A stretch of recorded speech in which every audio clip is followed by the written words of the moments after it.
Hari ini saya ditodong untuk ya berbagi pengetahuan sedikit lah. Semoga saya bisa menyampaikannya dengan bahasa sederhana gitu.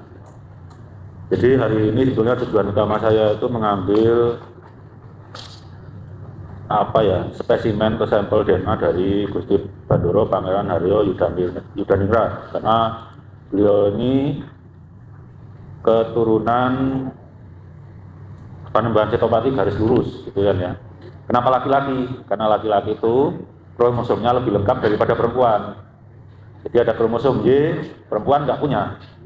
Tapi kromosom X laki-laki dan perempuan punya. Jadi kalau dalam kasus mengambil DNA untuk keluarga kita dari ayah, ibu, kakek, nenek semua, itu lebih baik dari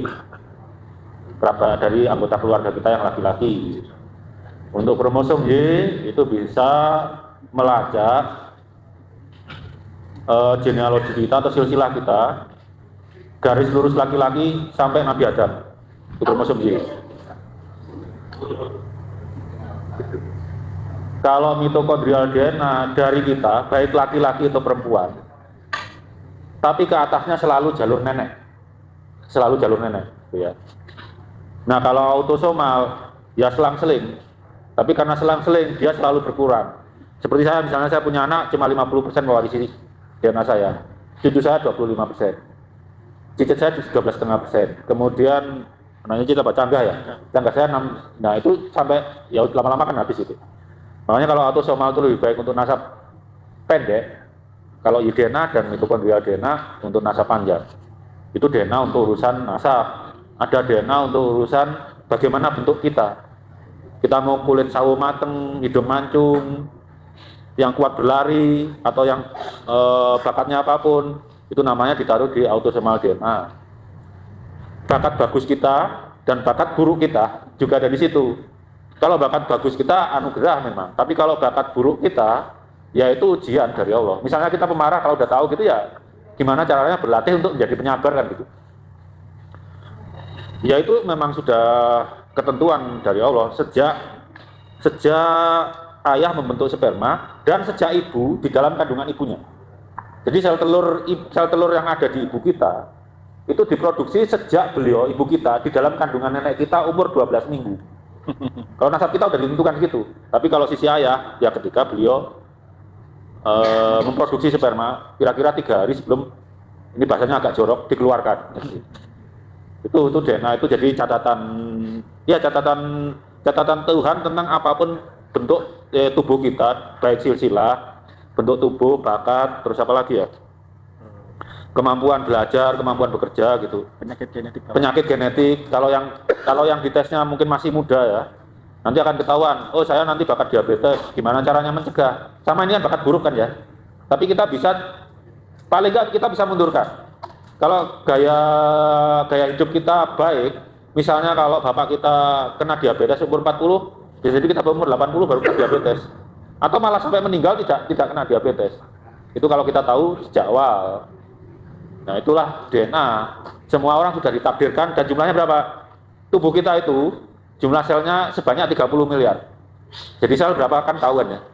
Di sel itu ada inti DNA kita, sebagian besar di situ. Berapa besarnya? 3 miliar. Jadi sel yang seperti 30 miliar tubuh kita itu ada intinya kecil, lebih kecil lagi, namanya inti lebih kecil. Itu jumlah DNA-nya 3 miliar. Di luar itu ada inti kecil lagi yang mengontrol metabolisme energi, juga punya DNA sendiri. Itu jumlahnya 16.800 DNA di situ. Nah, yang di luar ini diwariskan ibu. Tapi ingat, ini yang kecil ini penting untuk metabolisme energi. Makanya kalau ibu kita punya bakat mampu berpikir keras lama atau bekerja lama, itu kemungkinan besar kita diwarisi ibu. Makanya kalau kita milih istri, disuruh milih yang unggul itu, karena itu penting untuk metabolisme energi kita. Jadi oke, kalau cerdas itu bisa ayah dari ibu. Terus apa lagi? Bakat-bakat yang bagus yang lain. Tapi kalau stamina berpikir atau stamina berlari, itu lebih cenderung diwariskan oleh ibu. Jadi kalau pilih mantu perempuan bapak ibu, pilihlah yang bakat ininya baik gitu. Tapi kalau jodoh ya udahlah, anaknya jodoh jangan ditentang lah gitu. Kan namanya sesuatu yang bagus itu bisa dilatih gitu ya. Itu karunia Allah pada kita bahwa batas atas kemampuan kita itu bisa dilatih. Misal ya, anak yang cerdas kalau malas belajar tetap nggak pandai, tapi anak yang rata-rata air cerdasannya rata-rata aja, tapi asal dia rajin belajar tiap hari 2 jam aja, tapi tiap hari itu ya lebih pintar daripada anak yang cerdas nggak mau belajar. Urusan kemauan ini nggak ada di genetik, ini didikan kita ke anak kita. Jadi tumbuh kembang kita nggak, itu cuma 50% genetik, 50% didikan, begitu. Saya rasa cukup. Kalau ada yang ditanyakan monggo. Baik, terima kasih. Oh ya, patut dipahami bahwa Gusti Yudoningrat sangat ingin sekali hadir di tempat ini. Beliau minta maaf karena beliau kecapean dari luar kota. Yang kedua, tadi para saudara-saudara kita dari luar kota itu di sini banyak tadi, 100 orang lebih. Salah tempat, harusnya hadir di Pelosok Kuning, Masjid Patok Negara Pelosok Kuning sana. Ternyata ke sini dulu. Dipikir semua acara difokuskan di sini, padahal di sana acara pagi sampai sore di sana. Ternyata ya beliau tadi juga istilahnya sangat prihatin dan akhirnya menjadi sibuk akhirnya. Karena apa? Karena kok banyak tamu. Harusnya kan malam jadi gitu. Jadi beliau kecapean sekali tadi menyampaikan permintaan maaf, ingin sekali hadir tapi memang harus istirahat karena moga-moga sehat selalu beliau, panjang umur. Itu yang bisa disampaikan oleh Dr. Sugeng Sugiarto. Dan non sewu, sebagai orang yang pertama kali menarasikan dalam tulisan-tulisan baik di medsos maupun tulisan tentang edukasi DNA, saya sangat berterima kasih ada pakarnya, ada orang lulusan S3 yang tampil seperti Kang Mas Dr. Sugeng Sugiarto ini yang ternyata masih kerabat saya. Ini ketemunya tidak sengaja di Pleret ya. Saya tanya dari mana jalurnya, loh kok ternyata kita kerabat. Nah, ternyata kita ternyata ada makhluk tabatila, seorang sebuah kelompok entitas jahat seperti Pak Alwi yang mengaku cucu Nabi, Dawud dan lain-lain, memalsukan makam, ternyata membuat manfaat. Membuat apa? Kita mengenal saudara kita. Kita akhirnya leluhurku kok dipalsukan. Nah, kita akhirnya mencari leluhur kita. Kita ketemu saudara dan lain sebagainya. Dan insya Allah nanti mohon ditunggu. Kalau ingin mendapatkan edukasi yang lebih rinci dan jelas, Dr. Sugeng Sugiarto sudah menulis tulisan, sebuah risalah edukasi yang padat, singkat dan bisa dipahami oleh semua orang. Dan sebagai yang dibantu, sebagai yang kami bertanggung jawab untuk mencetaknya. Tadi ditunggu saja. Insya Allah nanti yang mau pesan bisa kami konfirmasi setelah buku itu selesai dicetak. Bila ada pertanyaan, monggo tanya apa saja, bebas. Ya, sebutkan nanti nama, alamat dari mana juga. Ada yang lain? Gus, ini guru saya, guru spiritual saya, Gus Salam ini. Monggo Gus, mic-nya. Ya, saya kamu tidak. Perkenalkan diri dulu, baru pertanyaannya secara singkat padat. Tidak boleh lebih dari 1 pertanyaan, tapi harus jelas ya. Yes, Bismillahirrahmanirrahim. Assalamualaikum warahmatullahi wabarakatuh. Waalaikumsalam. Terima kasih. Mumpung Dr. Sugeng sama Gus Abi. Jadi ini terkait dengan DNA juga mungkin nanti hukum agamanya sari. Jadi tes DNA atau DNA itu kan bisa mengetahui langsung saja nasab secara biologis. Nah, kalau yang dari teologi atau agama, nasab itu ditentukan oleh 3 macam. 1 pengakuan, 2 kelahiran, yang 3-nya alat bukti. Jadi kalau di syariat itu pengakuan itu menjadi silsilah pencatatan nasab juga kalau di dalam syariat. Nah sekarang kan beramai-ramainya orang mengaku-ngaku sebagai budak Nabi, itu yang ternyata setelah beberapa sampel yang muncul itu jauh dari dunia. Jadi terima kasih sekali ini menjadi istilahnya juga buat kita supaya kita juga tidak salah dalam mencintainya seperti itu. Nah saya untuk bersulit sama Gus Fakih, 2 konsep ini gimana nanti biar bisa istilahnya itu saling melengkapi, sehingga nanti di sisi lain kalau nasab itu dan secara sakti ditentukan oleh tadi itu 3 kelahiran, alat bukti sama pengakuan, sedangkan DNA ini untuk menentukan nasab itu secara biologis. Nah, ini biar nanti bisa sejalan dan mereka itu menjadi yang istilahnya pengakuan-pengakuan mereka yang tidak terbukti secara biologis atau DNA ini kan yang jadi persoalan ada pengakuan. Nah, pengakuan ini yang harus dilawan. Salah satunya mungkin nanti dari tes DNA itu yang perlu istilahnya disewatakan biar bisa menguatkan hasil temuan bahwa mereka itu memang palsu. Matur, terima kasih. Saya Prayitno dari Pondok Pesantren Al-Barokah.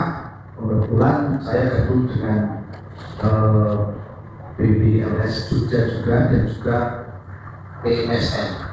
Nah, matur, saya akhiri. Assalamualaikum warahmatullahi wabarakatuh. Waalaikumsalam warahmatullahi wabarakatuh. Pertanyaannya ini yang sebenarnya klasik dan ini sudah umum menjadi perdebatan dari mereka yang mencoba untuk memframing tentang keabsahan tes DNA dalam menentukan nasab berkaitan dengan sumber wal istifado, berkaitan dengan keterkenalan viral dan lain-lain. Ya, monggo Dr. Sugeng langsung dijawab. Assalamualaikum warahmatullahi wabarakatuh. Maaf, tolong ulang tadi 3 faktor apa kalau dari syariat? Kelahiran, Bukti sama pengakuan. bukti sama pengakuan. Sekarang yang dipersoalkan kan sebetulnya nasab panjang, bukan nasab dekat. Kalau nasab dekat tuh misalnya anak lahir 10 bulan setelah ayah ibunya menikah normal tuh. Terus kecurigaan kita bukan anak bapak ibunya kecil.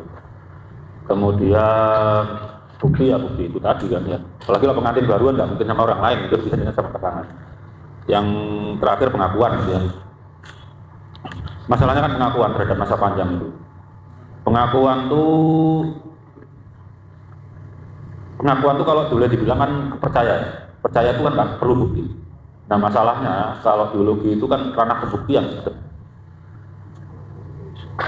Dalam hal ini kalau nasab panjang, kelemahannya kalaupun pakai ilmu nasab selama ini, misal kasusnya Ubaidillah gitu ya. Misal kasusnya. Siapa ibunya pernah dengar nggak? Anak lahir kan dilahirkan bapak ibunya. Ibunya nggak tahu. Bapaknya ibunya Ubaidillah siapa? Mereka nikah kan harus ada walinya. Nggak ada. Kemudian kapan akad nikahnya? Itu penting. Karena harus tahu Ubaidillah itu lahirnya kapan.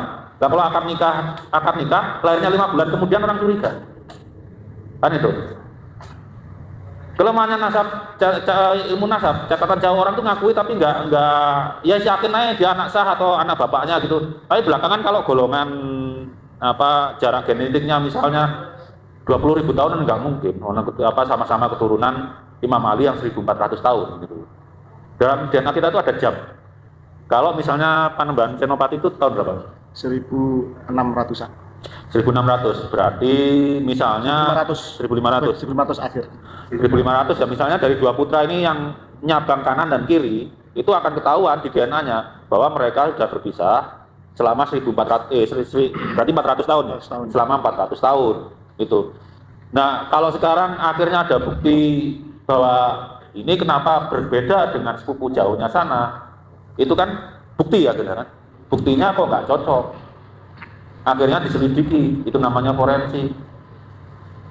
Karena nenek moyangnya nggak bisa kita gali kuburnya kan kita harus cari caranya, ya kan? Kita misalnya pengen tahu suhu inti matahari, masa mau terbang ke matahari, ya gosong kita. Makanya diukur jarak yang namanya jarak genetik itu dicatat oleh Allah sampai Nabi Adam itu.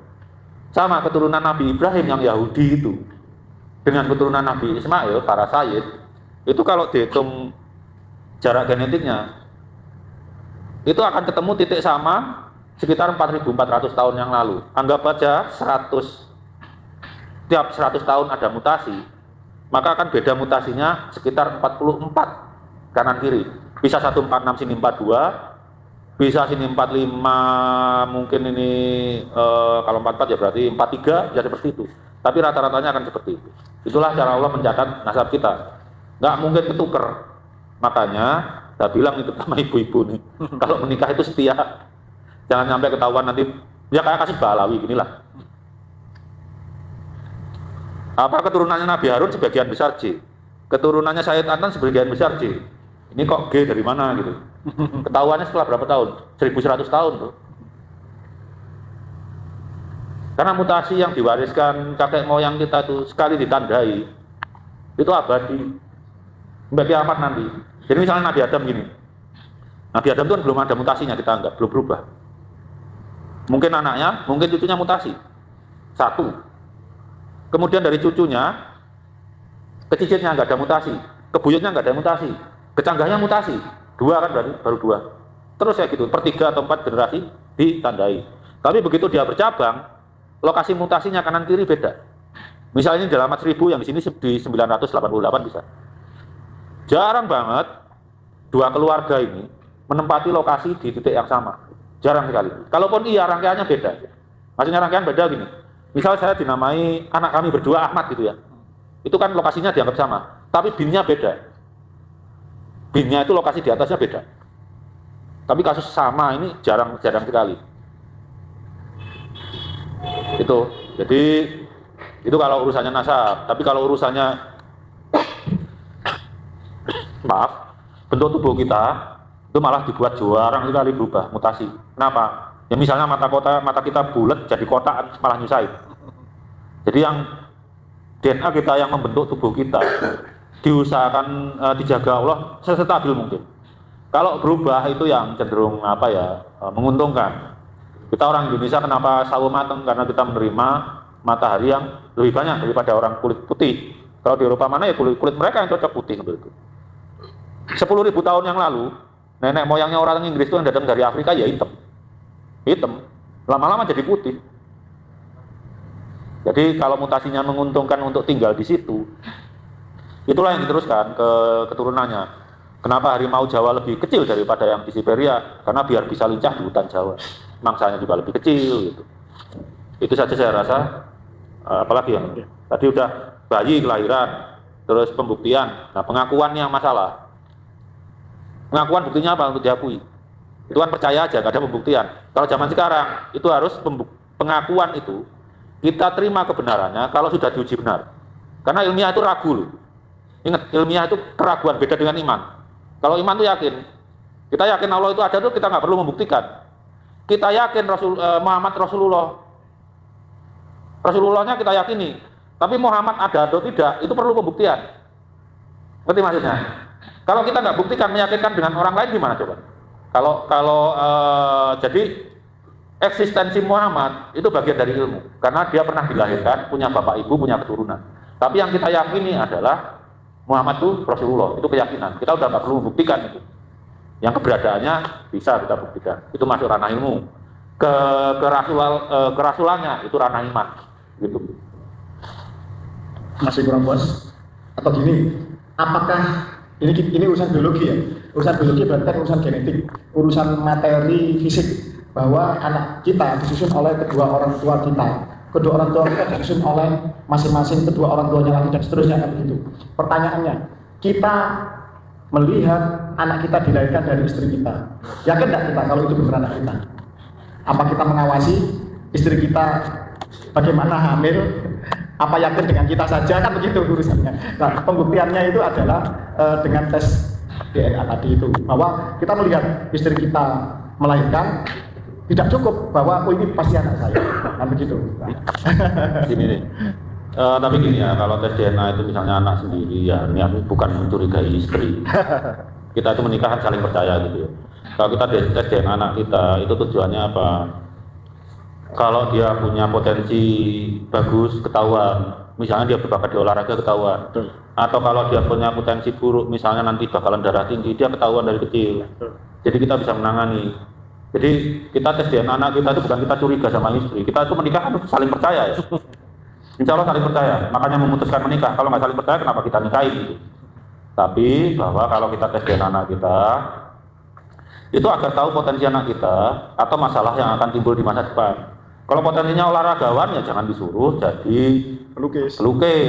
Tapi kalau bakatnya seni silakan. Tapi kalau misalnya dia bakat darah tinggi, bakat darah tinggi atau diabetes, dia suruh rajin-rajin olahraga, mau dibiasakan dari kecil. Karena pangkal masalah kita adalah yang kita makan itu lebih banyak daripada yang kita bakar. Kalau motoran 1 liter bensin yang dibakar itu kan habis. Kalau orang enggak, anggap aja 1 liter bensin yang dibakar setengah liter. Yang setengah liternya di mana? Numpuk jadi lemak. Lemak itu kan bisa numpuk di mana-mana. Kalau numpuknya di pembuluh darah jadi plak, tahu-tahu copot, entah berapa copot, nyumbat otak kita jadi stroke. Kalau kakek moyang kita jarang masalah kayak gitu. Ya mungkin cenderungnya tua banget. Tapi kalau umur masih muda, habis makan ke sawah bisa 20 kilo jauh. Nyangkul. Lah kita habis makan burger tidur, nggak dibakar. Jadilah lemak. Gitu ya. Ini Mas. Yang lain monggo pertanyaan silakan. Sebentar nama, alamat. Setelah panjenengan nanti Bapak. Oke, sebenarnya saya Presiden dari Senati Masyarakat Ketua di Prosedur yang berhormat Ketua Desa Tabaran. Jadi sebelumnya permasalahan nasab ini sudah selesai. Artinya negara-negara lain dengan perundang-undangan ketika mampu sebagai keturunan Nabi harus melalui pembuktian dan persidangan dan dilengkapi dengan tes DNA. Karena kita pembuktian dan negara. Kita belum punya perundang-undangan itu.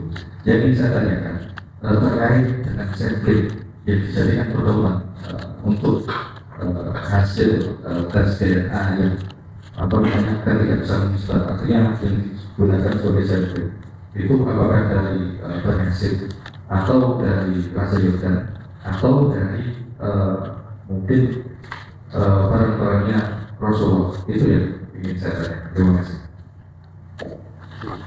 Saya langsung aja ya. Soalnya kalau pertanyaan bertiga itu yang pertama pasti lupa. Itu masalah saya. Begini, seperti saya tadi bilang, kalau kita mengukur suhu inti matahari nggak perlu pergi ke matahari. Nama itu. Jadi dalam kasus keluarga Nabi, kalau seseorang bersepupu dengan orang lainnya, itu pasti akan tercatat di DNA-nya. Berapa jauh jaraknya gitu. Jadi misalnya antara keturunan Nabi Isa dengan Nabi Ismail, kalau dibaca perbedaan mutasinya itu plus minus sekitar 40. 40 kali 111 berapa?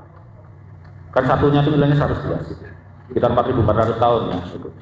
Tapi kalau kita dengan misalnya orang Afrika sana, itu sekitar mutasinya sekitar 2100, 2200 berapa? 200.000 tahun lebih kan? Ya itulah Nabi Adam. Kakeknya sama. Yang dihitung itu bedanya. Kalau sama itu berarti kakeknya sama. Yang beda itu menentukan jarak kakek termuda kita. Jadi nggak perlu kita gali kubur atau enggak. Kita harus nggak pakai patokan itu Bani Hasyim harus Raja Jordan enggak. Dalam ilmiah itu semua nasab kita ragukan. Mereka ngaku nggak bisa langsung kita percayai. Dites satu-satu. Setelah ketemu kan ini bersaudara ini, disusun pohon keluarganya. Yang paling mirip narasi kitab suci itu yang paling kita terima.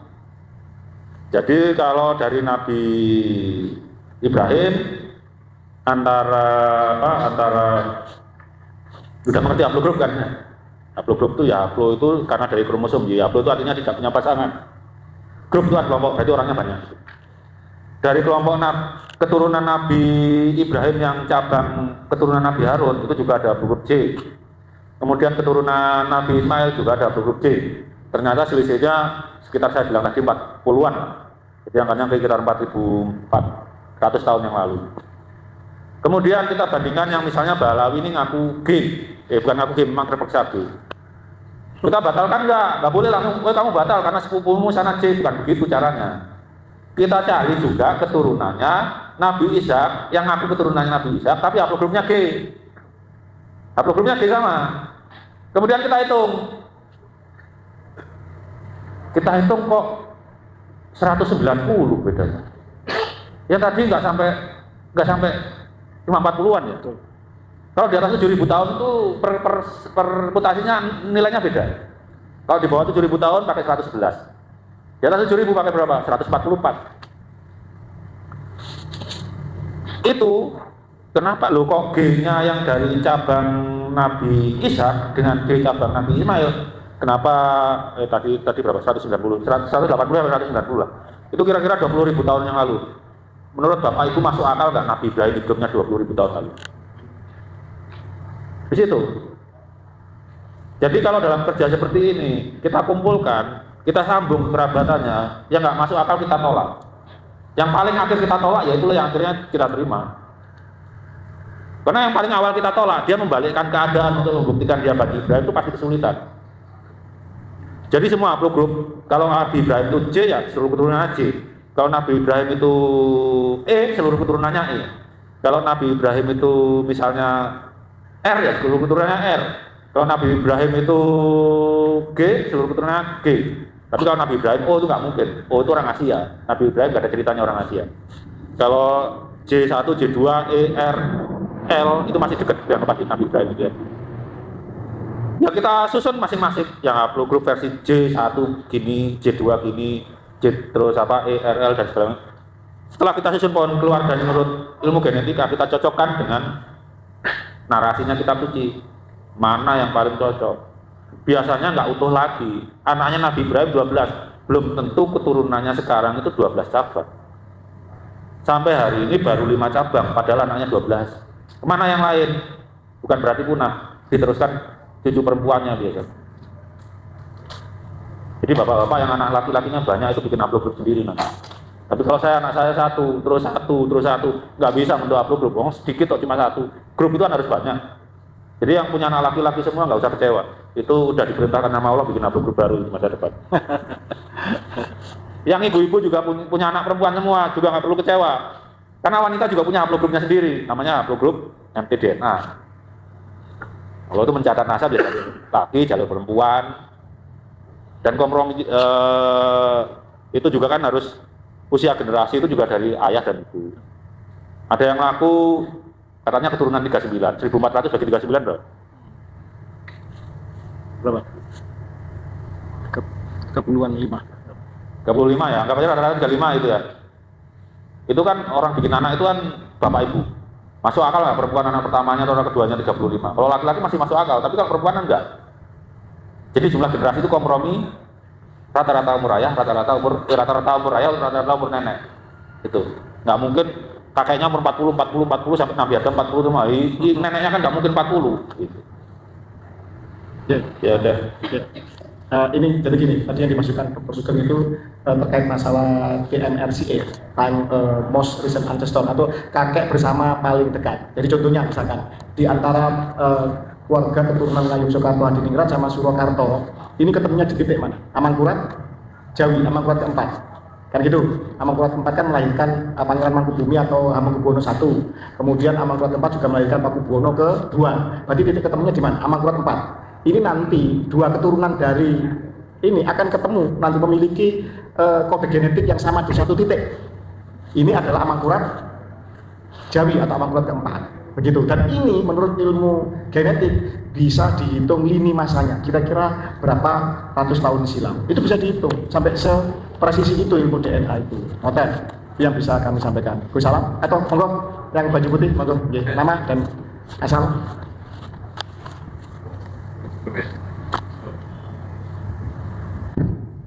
Assalamualaikum warahmatullahi wabarakatuh. Waalaikumsalam. Perkenalkan saya Pak Ali Pur dari Kota Semarang. Ini pagi kemarin dulu.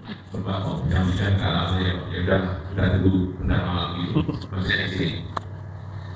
Saya asli Pemalang, lahir di Jambi tapi saya di Pekalongan. Saya kalau ketemu Habib Pekalongan salam bulan. Terus salam bulan. Nah, makanya saya cukup itu saja, apakah Habib Pekalongan itu sudah pernah tes ada katanya namanya Pak? Itu kan. Jadi karena saya ingin kebetulan data juga, jadi saya ingin mendapatkan informasi yang lebih. Saya juga kebetulan pengurus di PBIRS Kota Semarang dan juga tercatat sebagai pengurus di PBIRS. Mengenai Pak, Assalamualaikum warahmatullahi wabarakatuh. Pekalongan, Bin Yahya. Langsung saya jawab ya. Karena saya itu ya bekerja di bidang lain. Kalau saya tidak pegang datanya, saya tidak tahu. Tuan. Mungkin beliau sudah, tapi karena saya nggak punya datanya, bilangnya nggak tahu. Kalaupun yang Semarga, saya juga belum dapat datanya, nggak tahu. Kalau yang Semarga saya tahu ya, yang saya pegang datanya, siap sudah. Bin Syah Abu Bakar sudah. Mulasela sudah. Al-Hadi sudah. Asegaf sudah. Siapa lagi ya?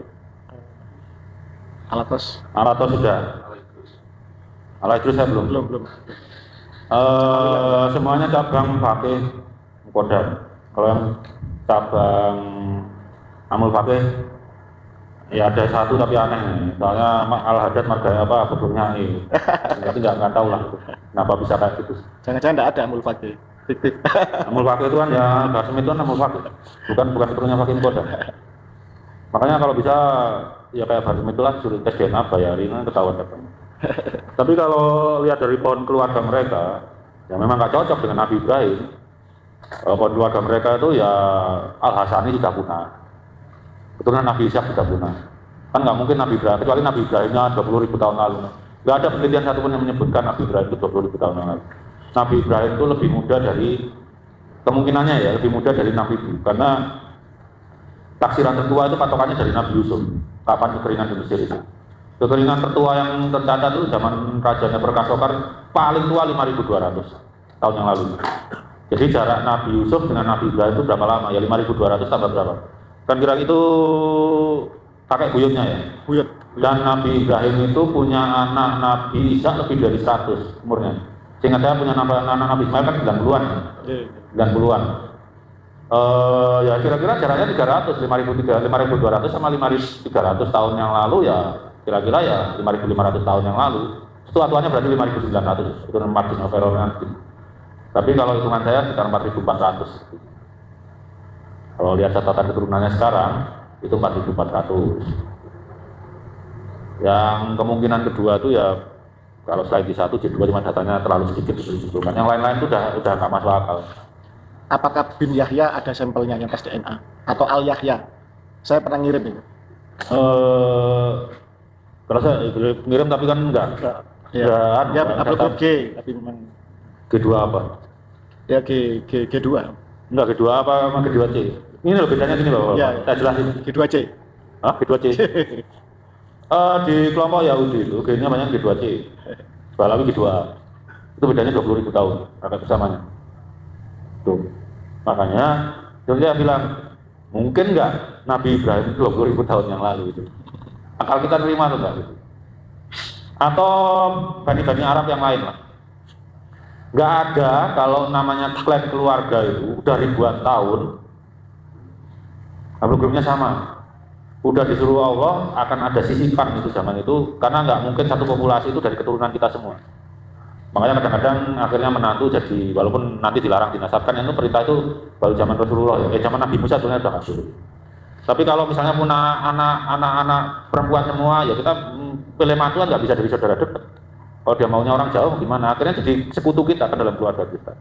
Makanya Bani Arab pun itu nggak ada namanya Bani Tamim semua 100% J atau Bani Otaibi 100% J, enggak. Pasti ada fraksi kecil yang dari pihak menantu itu pasti ada. Nah ini kalau misal Bani Tamim itu ada di satu yang keturunan Sayyid Anan ada. Itu bedanya dengan keturunan Nabi bedanya berapa? Cuma 2.600 tahun yang lalu. Sama dengan usianya Sayyid Anan. Tapi Bani Tamim yang kita kalau di Nabi bedanya berapa? Cuma 2.600 tahun yang lalu. Sama dengan usianya Sayyid Anan. Tapi Bani Tamim yang kita kalau dulu keturunan Nabi Ismail kita bisa kusnudon, mereka kan nggak ngaku-ngaku keturunan Nabi. Kalau sampai beda haplogrum dengan kakeknya, itu kemungkinan besar menantu dimargakan di kita. Itu yang G juga ada. Tapi bedanya dengan keluarga Nabi berapa? Yang sama-sama G-nya 14.800 tahun yang lalu. Sayyid Adnan itu sudah tercatat di sejarah lahirnya itu 600 tahun sebelum Masehi. Jadi sekitar 2.600 tahun. Kalau Sayyid Adnan udah pasti umurnya. Tapi kalau Nabi Ibrahim itu kita harus pakai rentang. Karena zaman segitu nggak tahu kalender, main kira-kira. Tapi sejauh-jauhnya kira-kira itu nggak bakalan lebih dari 6.000 tahun yang lalu kalau Nabi Ibrahim. Ya kalau Nabi Nuh udah di luar hitungan juga. Terlalu jauh sejarahnya Nabi Nuh. Itu aja. Satu lagi. Kalau untuk tes DNA itu kira-kira biayanya itu. Tes DNA itu ya macam-macam. Maunya untuk apa? Kalau super lengkap ya rata-rata sekitar 12 lah. Kalau ke saya masih 8,7. Tapi nggak tahu nanti kalau bebannya banyak kan. Kalau bebannya banyak itu belum tentu jadi tambah murah loh Bapak Ibu. Harus meningkatkan ini itu gitu ya. Kalau ini kan masalahnya masih awal gitu kan. Kalau yang paling untuk tahu misalnya 8 generasi sepupu kita sekarang kayaknya masih 1,5 juta. Bisa kita berkerabat yang kira-kira autosomal. Enggak, kita kira sesama keturunan Hamengkubuwono 6 itu enak, masih autosomal itu murah, 1,5 juta bisa. Tapi kalau sesama keturunan Panembahan Senopati udah jauh banget. Tinggal pilihan jalur laki-laki, Jalur perempuan. jalur perempuan Nggak berarti bisa, udah nggak bisa. Ini kan dari Laki-laki. jalur laki-laki. Iya, kalau Panembahan Senopati itu kalau umur genealogi itu malah pendek gitu. Mau nggak mau ya jalur seperti lengkap tadi Gus Gus Yudo. Gus Yudo. Karena kalau yang tanggung harganya seperti Gus Fuad kemarin, haplogrup termudanya 2.500 tahun yang lalu, nggak tahu kakeknya loh. Karena orang Indonesia itu jarang tes DNA. Makin banyak yang tes DNA, kakeknya itu bisa kita temukan makin muda. Kan perlu membanding, tes DNA itu perlu membanding. Gitu. Harus ada sepupu yang sudah tes DNA untuk membandingkan. Jadi kalau cuma satu aja kita, satu sendiri kita saudara sama siapa yang nggak tahu. Saudaranya harus ada yang tes DNA untuk membandingkan gitu. Kenapa Balawi misalnya kok ketahuan beda? Karena ada yang Yahudi yang tes DNA. Ada yang Bani Ismail yang tes DNA. Ada yang diperbandingkan.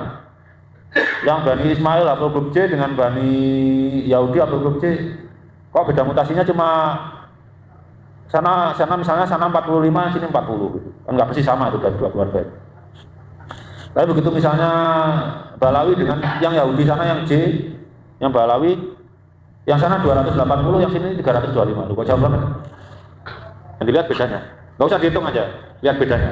Kalau keturunan sama-sama keturunan Imam Ali, pasti beda mutasinya cuma 9, 10, 11, 12. Kalau keturunan Nabi Ibrahim, beda mutasinya ya, yang paling ekstrim itu paling sedikit itu 25.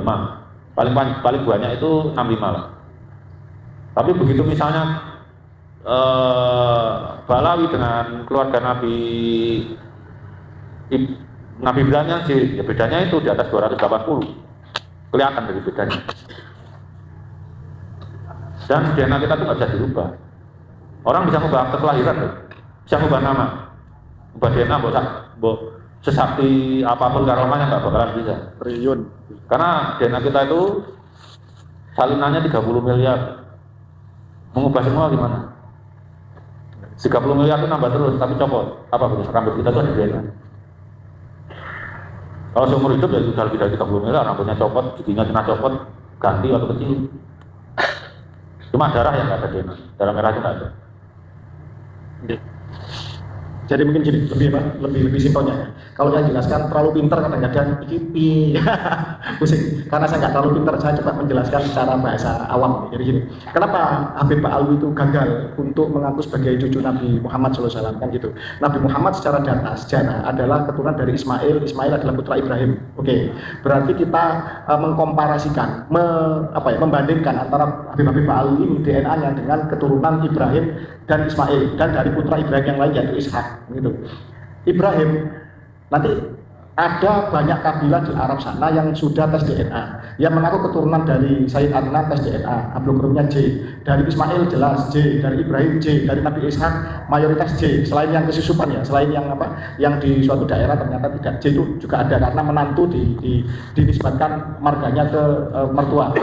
Nah, artinya banyak keluarga seperti keluarga Bani Saud, keluarga Saudi itu haplogrupnya J, jelas mereka di dalam data mereka, data kerajaan ini kan sangat kuat karena berkaitan masalah tahta, masalah garis suksesi dan gitu. Itu jelas J itu nyambung ke Nabi Ismail. Terus kemudian juga dari Bani Kerajaan Uni Emirat juga haplogrup J, dari keluarga Al-Musawi Al-Kadimi Al-Husaini juga J, kemudian dari Al-Hasani juga terkonfirmasi misalkan dari Bani Toba-Tobai, Arrosi yang di Yaman itu ada di Yaman saya ada yang asli haplogrupnya J, dan ini dari sini aja ini sudah mutlak batal dari haplogrupnya tok gitu. Taruhlah misalkan haplogrupnya Pak Alwi J, masih harus dihitung lagi J-nya kemana? J1 atau J2? Misalkan J1, oke J1 nya ada nggak mutasi yang sama kode genetiknya dengan keturunan orang-orang keluarga kabilah-kabilah yang sekian banyak itu keturunan Imam Ali misalkan, baik yang ibunya Fatimah atau yang ibunya di luar Fatimah seperti misalkan Al-Abbasi misalkan. Ternyata tidak sama, kan bisa dihitung kode genetiknya. Nah ini seperti itu, yang J1 pun belum tentu keturunan Nabi, belum tentu keturunan Imam Ali, keturunan Hasan Hussein, apalagi yang ini J, gitu, jauh sekali. Misalkan setelah dihitung, Habib ini dengan keturunannya Alawiyin, keturunannya haplogrup J yang ada di Timur Tengah dan seterusnya, ketika kemudian dicari kakek bersamanya, ketemu sekitar 58.000, ini Mas ya. 500 tahun silam. Masuk akal apa mboten? Nabi Ibrahim itu 58 ribu, 60 ribu tahun silam.